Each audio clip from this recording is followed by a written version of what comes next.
Frederick O'Neal is perhaps best remembered as the co-founder of the American Negro Theater, which he established principally with Abram Hill in 1940.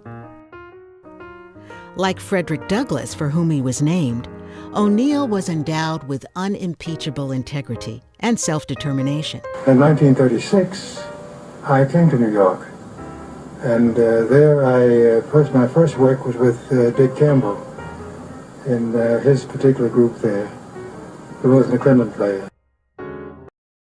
When I met Abram Hill, I thought to myself, what better place than New York to start this kind of thing? So in talking with Abe, we decided that after quite a few meetings, we decided we'd call in some other people. We called in about 6 other people. We had a meeting one night, and we decided to start the American Negro Theater. This was in 1940, early in the spring of 40. We finally managed to get on our first production, which was on Stryver's Row.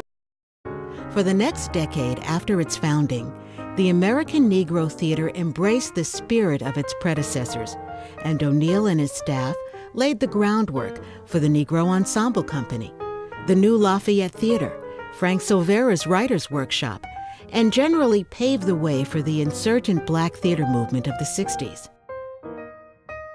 Among the illustrious alumni of the ANT, that was located in the basement of the Schomburg Library in Harlem, are Sidney Poitier, Harry Belafonte, Ruby Dee, and Clarice Taylor.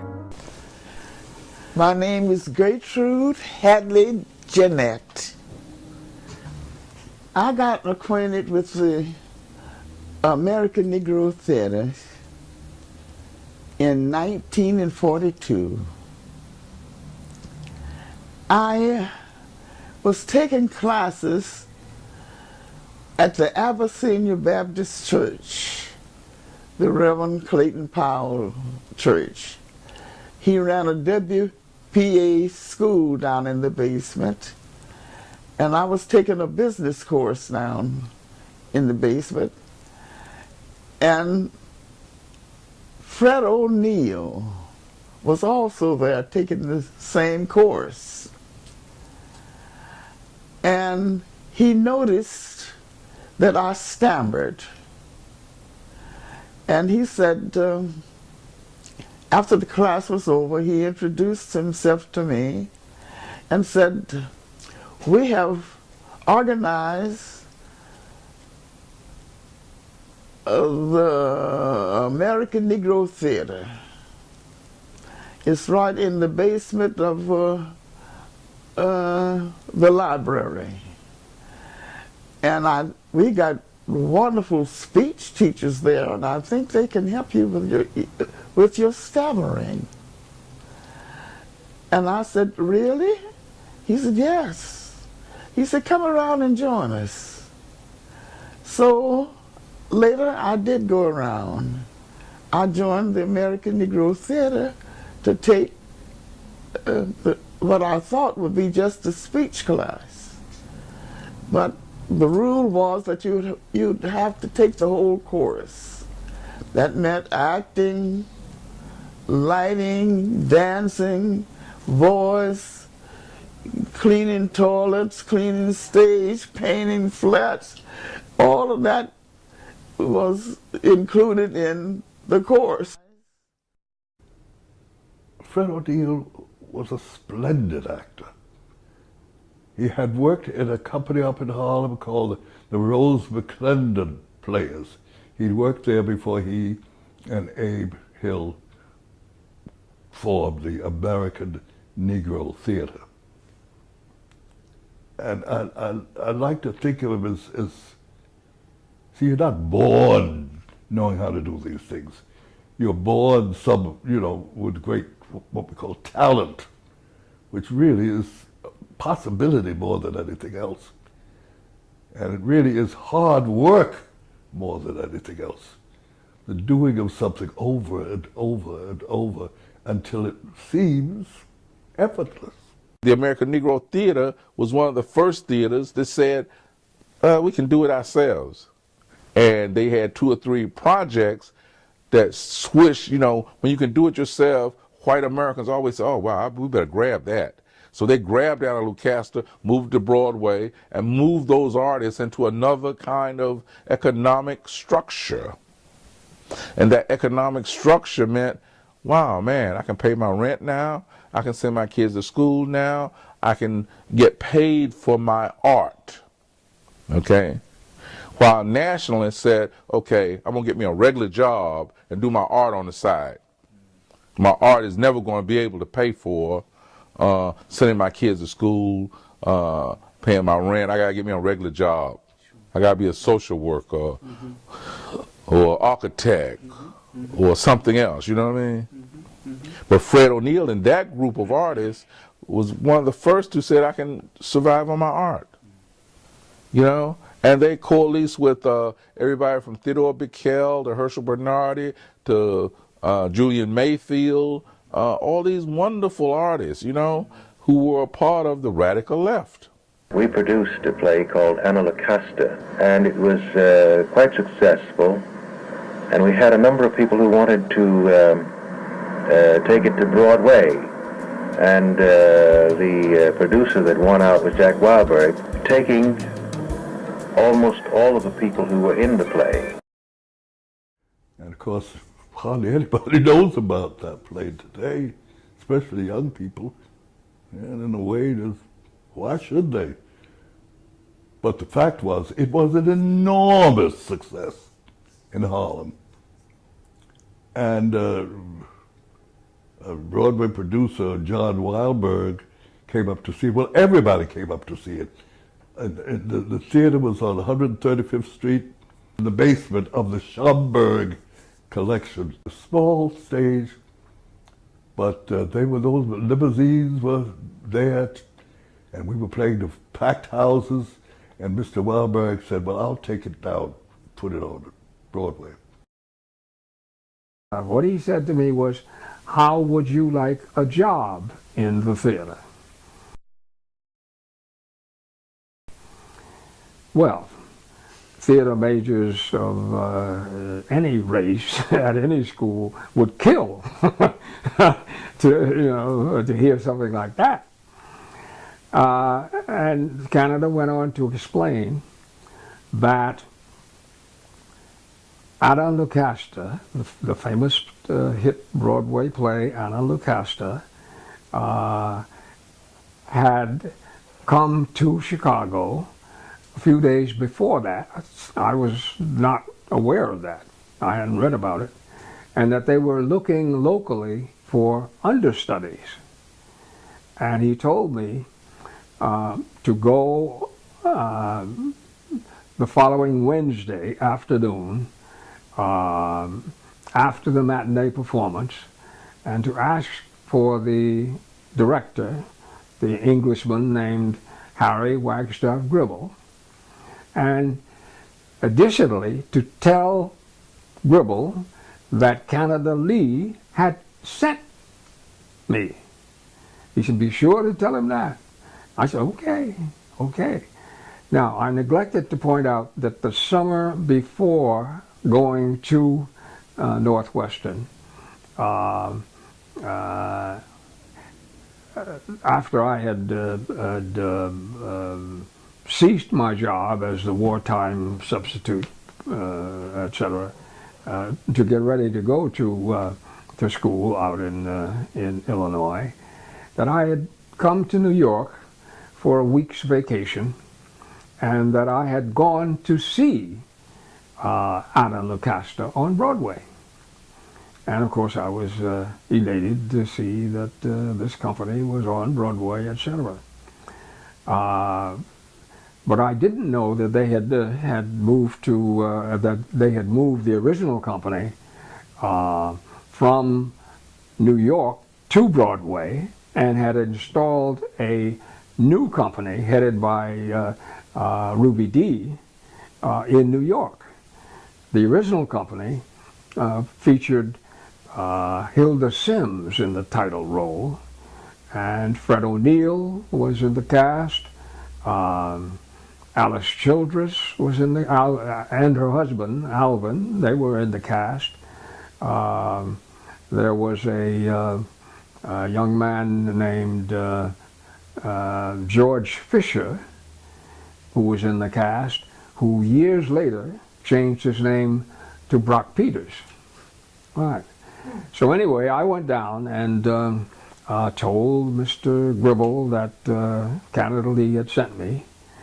So he squinted at me over his glasses. He had a mustache, and he was quite an English, gruff Englishman, you know. And he picked up a script and he said, "Turn to page so-and-so and read Rudolph." Well, I turned to page so-and-so and I read Rudolph, and he scowled. And he said, "Take the script home and come back next week, same time." And he walked off. Well, I took the script home and I read the script and came back a week later. And again he said, "Turn to page so-and-so and read Rudolph." I read Rudolph. He scowled again. And he said, "Study scene so-and-so, pages so-and-so and so-and-so, and come back again next week, same time." All right, I studied the scene, and I came back the next week. This time, he had me read a scene with an actress. It was a little coy courtship scene.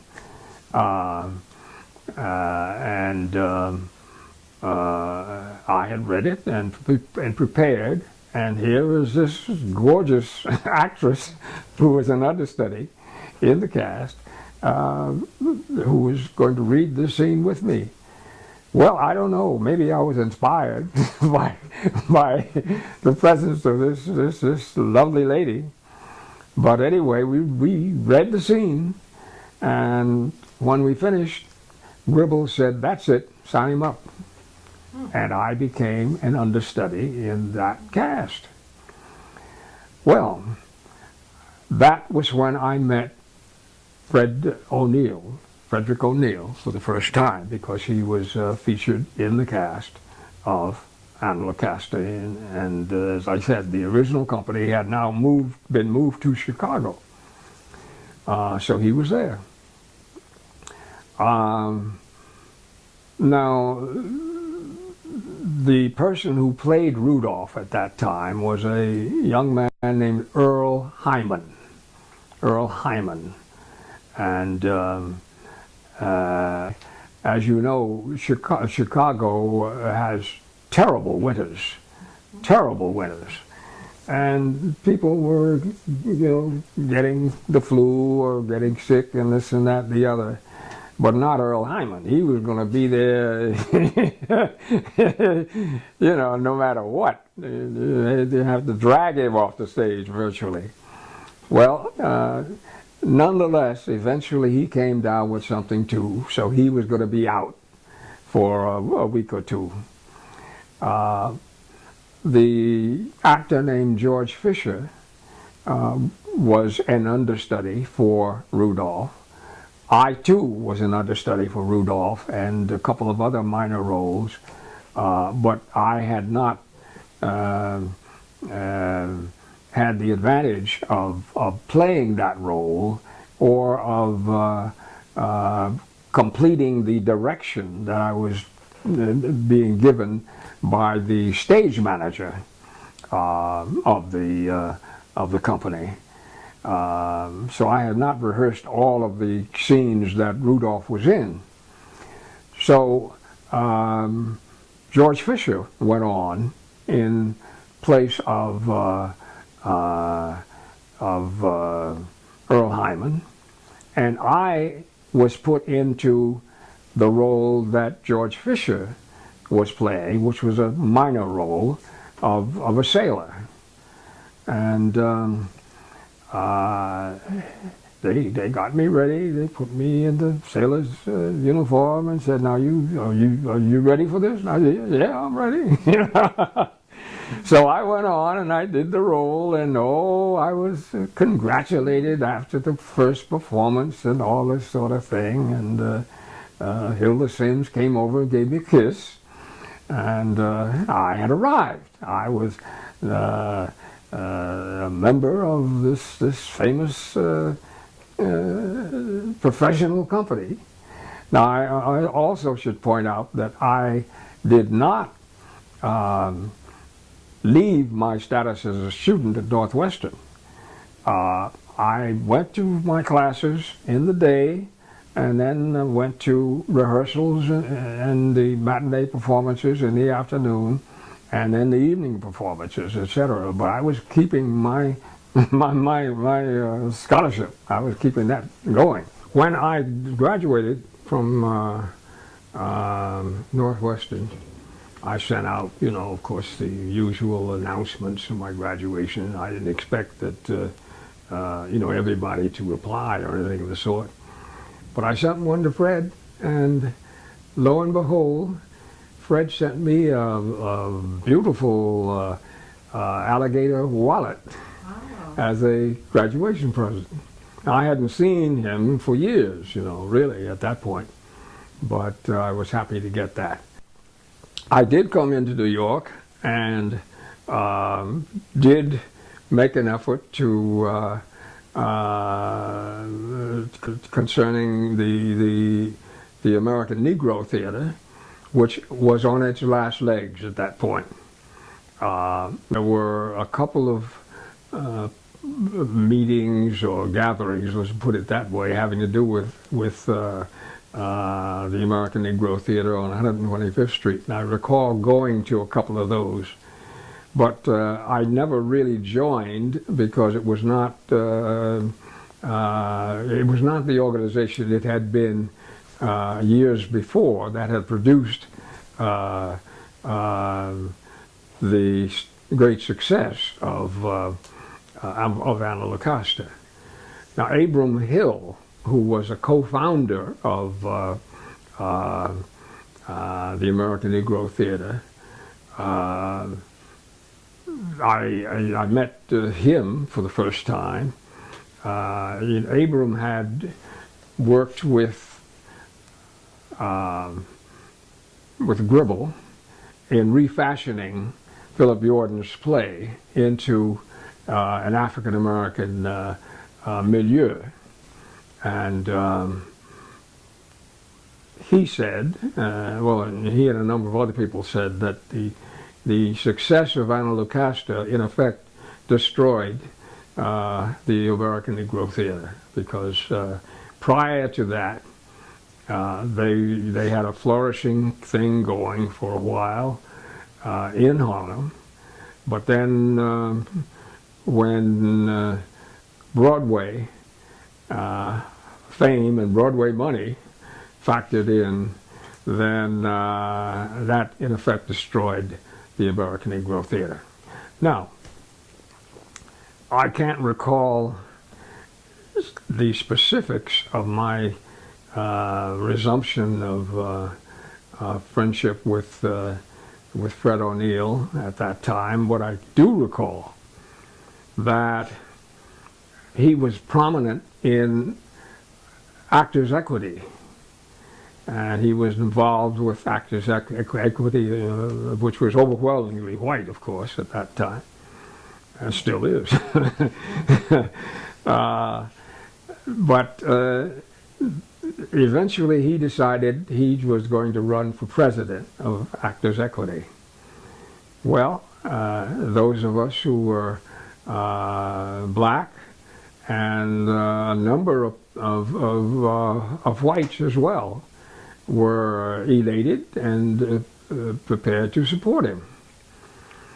And it seemed propitious at the time that he would gain the office, because the long-serving president at that time, an actor whose name is on the tip of my tongue, but I can't think of it now, a white actor, having served for a number of years, announced that he would not serve anymore. He was stepping down. And so Fred threw his hat in the ring. I'm sure there were other hats as well, but we were prepared to support Fred. However, behind closed doors, other people who were prominent, or well, they didn't necessarily be prominent, but there were people who got together with the white president who was stepping down and persuaded him to change his mind. They persuaded him to run again for another term, 4 years, whatever it was. So out of the blue, he then announced that he was going to run after all. And that meant that Fred was defeated. He ran, but he was defeated.